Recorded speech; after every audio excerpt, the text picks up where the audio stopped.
उसी के साथ देखिए मिडिल मेनिंजियल आर्टरी है ना, इससे रिलेटेड एक क्लिनिकल होता है जिसे हम बोलते हैं एपिड्यूरल। ओके, जिसे हम बोलते हैं एपी या बोल दीजिए एक्स्ट्रा ड्यूरल हेमरेज।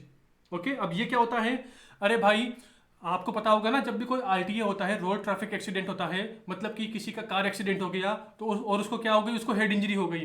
तो देखिए ड्यूरिंग हेड इंजरी क्या हुआ, उस बंदे की मिडिल मेनिंजियल आर्टरी रप्चर हो गई, मतलब कि ये टूट गई, ये ब्रेक हो गई। क्यों ब्रेक हो गई? क्योंकि ड्यूरिंग आरटीए, ड्यूरिंग एक्सीडेंट क्या हुआ, उस बंदे का फोरामेन स्पाइनोसम इसमें कोई ना कोई प्रॉब्लम हो गई। और देखिए इसी फोरामेन से मिडिल मेनिंजियल आर्टरी पास हो रही थी, तो ओवरऑल ये रप्चर हो गई। तो ओवरऑल इन द केस क्या हो जाएगा, मतलब कि अगर मिडिल मेनिंजियल आर्टरी रप्चर हो गई तो इस केस में क्या हो जाएगा, इपी या एक्स्ट्रा ड्यूरल हेमरेज हो जाएगा। ओके, और देखिए आप एक और पढ़ते हो जिसका नाम क्या है, सब ड्यूरल। अरे यार आप पढ़ते हो ना, ये मैं आपको दिखाता हूँ। This is dura mater, this is arachnoid, this is pia mater. Okay, ऐसे पढ़ो आप। This is dura mater, this is arachnoid, this is pia mater, DAP ऐसे होती है। सबसे बाहर की तरफ ये होती है और अंदर की तरफ ये होती है। ओके, ये होती है।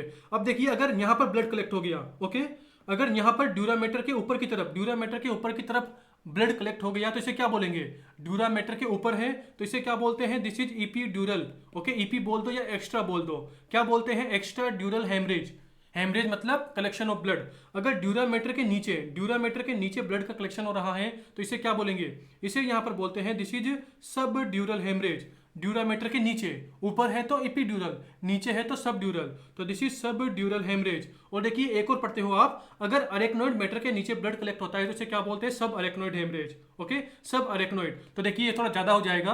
अभी फर्स्ट ईयर लेवल पर आप इतना ध्यान रखो कि what is epidural haemorrhage, what is subdural haemorrhage. तो देखिए हमने यहाँ पढ़ना इन दोनों को, इनका एकदम बता रखा है, ये रहा। देखिए this is epidural haemorrhage. Epidural haemorrhage क्यों होता है, क्योंकि मिडिल मेनिंजियल आर्टरी रप्चर हो गई। आर्टरी रप्चर हुई है, मतलब कि देखिए यहाँ पर हमने रेड रेड शो कर रखा है, मतलब आर्टरी रप्चर हुई है। देखिए this is the case of सब ड्यूरल, ड्यूरामीटर के नीचे। तो देखिए यहाँ पर क्या होता है, यहाँ पर bridging when, bridging veins. Okay, यहाँ पर ब्रिजिंग वेन्स रप्चर होती है, किसमें, इन द केस ऑफ सब ड्यूरल। देखिए दिस इज सब ड्यूरल। ओके, ये वाला इमेज, ये वाला पोर्शन पूरा का पूरा, यहाँ पर जो ये टू पोर्शन है, तो दिस इज फॉर सब ड्यूरल हेमरेज। ये क्या है, दिस इज फॉर ईपी या बोल दीजिए एक्स्ट्रा ड्यूरल हेमरेज। ओके, ये ईपी या एक्स्ट्रा के लिए है। तो ओवरऑल देखिए एपिड्यूरल में क्या होती है, मिडिल मेनिंजियल आर्टरी यानी कि मम्मा, मम्मा क्या होती है, रप्चर होती है। तो ओवरऑल देखिए यहाँ पर रेड रेड है, यहाँ पर ब्रीजिंग वेन्स यानी कि वीनस ब्लड फ्लो होता है, मतलब कि वेन रप्चर होती है। तो ओवरऑल देखिए यहाँ पर ब्लू ब्लू शो किया हुआ है। उसी के साथ देखिए ये आर्टीरियल ब्लड होता है, तो आपको पता होगा डायरेक्ट हार्ट से कनेक्ट है। आर्टीरियल ब्लड है मतलब डायरेक्ट हार्ट से कनेक्ट है। ओवरऑल ये क्या होता है, रैपिडली एक्सपेंड होता है। जैसे ही आर्टरी रप्चर होती है ना, तो एक साथ बहुत सारा ब्लड विद इन सेकेंड क्या हो जाता है, ऐसे यहाँ पर ब्रेन में जमा हो जाएगा। तो ओवरऑल देखिए ये क्या होता है, दिस इज रैपिडली, एकदम रैपिडली होता है। तो देखिए जो एपिड्यूरल हेमरेज होता है ना, इसकी साइज थोड़ी बड़ी होती है, यानी कि ये हमें कैसे दिखाई देता है, ये हमें ऐसे बाई कॉन्वेक्स शेप का दिखाई देता है, मतलब कि इसकी दोनों सरफेस, इसकी जो ये वाली सरफेस है ये भी कॉन्वेक्स होगी, ये वाली सरफेस से भी कॉन्वेक्स होगी। देखिए यहाँ पर ये रहा, देखिए दिस इज बाई कॉन्वेक्स, ये वाली सरफेस भी कॉन्वेक्स है, ये वाली सरफेस भी कॉन्वेक्स है। ये बाई कॉन्वेक्स क्यों दिखाई देता है, क्योंकि आर्टरी रप्चर हुई है। अगर आर्टरी रप्चर होती है तो देखिए एक साथ बहुत सारा ब्लड बाहर निकलता है। ओके, रैपिडली एक्सपेंड होता है, विद इन हावर बहुत सारा ब्लड कलेक्ट हो जाएगा। But in the case of यहाँ पर देखिए वेन रप्चर हुई है, तो देखिए यहाँ ऐसा नहीं होता, यहाँ पर ब्लड धीरे धीरे कलेक्ट होता है, यहाँ पर हेमेटोमा धीरे धीरे बनता है। तो देखिए यहाँ पर जो इसकी इसकी थिकनेस है ना, कम है। देखिए वीनस वाले ब्लड की थिकनेस कम है, क्योंकि यहाँ पर वेन रप्चर हुई है। यहाँ पर ये रैपिडली एक्सपेंड नहीं होता, यूँ नहीं है कि 1 घंटे में 500 ml ब्लड जमा हो गया, नहीं। ये समझ लो 24 घंटे बाद, 48 घंटे बाद या 7 दिन बाद आपको इसमें इफेक्ट देखने को मिलेगा। ओवरऑल ये थोड़ा स्लो प्रोग्रेस होता है। कौन, सब ड्यूरल हेमरेज क्यों होता है, क्योंकि इसमें वीनस रप्चर होती है, वेन का रप्चर होता है। उसी के साथ देखिए अब इनका शेप भी होता है, मतलब कि अगर देखिए ये रैपिडली एक्सपेंड हो रहा है, यहाँ पर आर्टरी है, तो this is biconvex shape. देखिए नीचे आपको क्या दिखाई दे रहा है, this is CT scan, NCCT, non contrast CT scan की इमेज। तो ओवरऑल देखिए यहाँ पर आपको ये बाई कॉन्वेक्स शेप का एक व्हाइट व्हाइट एरिया दिखाई दे रहा है। तो देखिए ये क्या शो कर रहा है, ये शो कर रहा है कि this is the case of epidural या बोल दीजिए this is the case of extradural haemorrhage. But यहाँ पर देखिए यहाँ पर बाइकॉन्वेक्स नहीं है, देखिए थोड़े बड़े एरिया में है और बाइकॉन्वेक्स नहीं है, थोड़े ज्यादा एरिया में फैला हुआ है। तो this is the case of सब ड्यूरल हेमरेज। ओके, और देखिए इसका जो शेप होता है ना, इसको क्या बोलते हैं, क्रिसेंट शेप का। Okay, this is crescent shape. यहाँ पर क्या है, बाइकॉन्वेक्स शेप, यहाँ पर क्या होता है, this is crescent shape, this is crescent shape. Okay, ये बात हो गई। उसी के साथ देखिए यहाँ पर एक चीज और ध्यान रखना कि जो ये एपिड्यूरल हेमरेज होता है ना, ये सूचर लाइंस को क्रॉस नहीं करता। अब सूचर लाइन मतलब क्या होता है? अरे भाई आप यहाँ पर आओ, देखिए यहाँ पर ये सूचर है, ओके, यहाँ पर ये सूचर है, देखिए यहाँ पर भी एक सूचर है, ओके, देखिए यहाँ पर भी एक सूचर है। तो ओवरऑल अगर यहाँ पर हिमेटोमा बना है ना, तो ये हिमेटोमा इन्हीं सूचर लाइन के अंदर आपको मिलेगा। ये ऐसे इन सूचर लाइन को क्रॉस नहीं करता, क्योंकि देखिए यहाँ पर क्या होती है, यहाँ पर ड्यूरामेटर एंड हो जाती है, ओके। तो कौन सा हेमरेज सूचर लाइंस को क्रॉस नहीं करता? पहले वाला, यानी कि एपिड्यूरल, ये सूचर लाइंस को क्रॉस नहीं करता है, जबकि ये सूचर लाइन को क्रॉस कर जाता है। इसीलिए देखिए यहाँ पे देखिए आप, ये देखिए कितने बड़े एरिया में फैला हुआ है।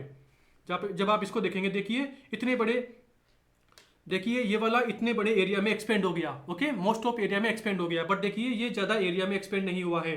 क्यों नहीं हुआ है? क्योंकि एपिड्यूरल हेमरेज ये सूचर लाइन को क्रॉस नहीं करता, जबकि ये सूचर लाइन को क्रॉस कर जाता है। हाँ, तो आप सारा का सारा समझ गए होंगे कि एपिड्यूरल या बोल दीजिए एक्स्ट्रा ड्यूरल हेमरेज ये क्या होता है? आर्टरी के रप्चर की वजह से होता है, मिडिल मेनिंजियल आर्टरी के रप्चर की वजह से होता है। जबकि सब ड्यूरल हेमरेज, ओके, जबकि जो सब ड्यूरल हेमरेज होता है ये ब्रिजिंग वेन में रप्चर की वजह से होता है, मतलब वीनस ब्लड होता है। अब देखिए यहाँ पर आर्टीरियल ब्लड है तो वो रैपिडली एक्सपेंड होगा, जल्दी से फैल जाएगा। 1 घंटे में ही समझ लो आधा लीटर ब्लड जमा हो गया, near about 500 ml blood collect हो गया। क्यों हो गया? क्योंकि दिस इज आर्टरी के रप्चर की वजह से हुआ है।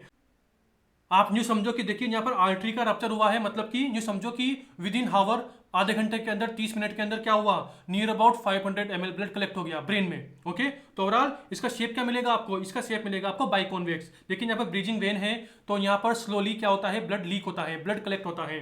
तो ओवरऑल देखिए इसका शेप क्या होता है? This is crescent shape, okay. उसी के साथ देखिए जो एपिड्यूरल और एक्स्ट्रा ड्यूरल हेमरेज है ये सूचर लाइन को क्रॉस नहीं करता, ये सूचर लाइन को क्रॉस करता है। अगर ये सूचर लाइन को क्रॉस करता है तो देखिए इसका एरिया बहुत, ये क्या है, बहुत ज्यादा एरिया में आपको दिखेगा, ओके। अगर और ये सूचर लाइन को क्रॉस नहीं करता तो देखिए इसका जो एक्सपेंड है ना, जो फैलाव है ना, वो थोड़ा कम एरिया में होता है, ओके। उसी के साथ देखिए एक चीज और याद कर लो यहाँ पर, ल्यूसिड इंटरवल। क्या होता है? Lucid interval, LUCID interval. ये क्या होता है? देखिए ये होता है कि अज्यूम करो किसी बंदे को RT हो गया, एक्सीडेंट हो गया, तो देखिए एक्सीडेंट के बाद वो बंदा क्या हो गया? बेहोश हो गया। उसके बाद देखिए वो कुछ टाइम के लिए क्या हो गया? वापस कॉन्शियस हो गया, फिर अनकॉन्शियस हो गया, कॉन्शियस अनकॉन्शियस, कॉन्शियस अनकॉन्शियस, मतलब बेहोश हो गया फिर वापस सही हो गया, ओके, एकदम नॉर्मल हो गया। तो देखिए इसी पीरियड को क्या बोलते हैं? इसे ही बोलते हैं ल्यूसिड इंटरवल, जो कि एपिड्यूरल या बोल दीजिए एक्स्ट्रा ड्यूरल हेमरेज में प्रेजेंट होता है, जबकि यहाँ पर ल्यूसिड इंटरवल एब्सेंट होता है, ओके। तो ओवरऑल आपको ल्यूसिड इंटरवल इस नाम से हिस्ट्री मिल सकती है क्वेश्चन के अंदर, अगर आपको पूछना है तो। ओवरऑल एपिड्यूरल हेमरेज या बोल दीजिए एक्स्ट्रा ड्यूरल हेमरेज ये कौन से फोरामेन ऑफ स्कल से रिलेटेड होता है? तो आपका आंसर होना चाहिए कि this is related to foramen spinosum. कहाँ पर गया? ये रहा। हाँ, तो देखिए ये रहा। Overall this is related to middle meningeal artery, मतलब कि एपिड्यूरल या बोल दीजिए extradural haemorrhage, this is related to middle meningeal artery. ये बात हो गई। तो देखिए हमने इसकी पूरी बात कर ली। उसी के साथ देखिए मिडिल मेनिंजियल आर्टरी का मैंने एक क्लिनिकल क्या बताया? एपिड्यूरल या एक्स्ट्रा ड्यूरल हेमरेज। इसी के साथ देखिए इसका एक क्लिनिकल और होता है, उसका नाम क्या है? टीरियोन। क्या है? टीरियोन, PTERION। अब ये क्या होता है? तो देखिए इसका जो मेन टॉपिक होता है ना, उसका नाम क्या है?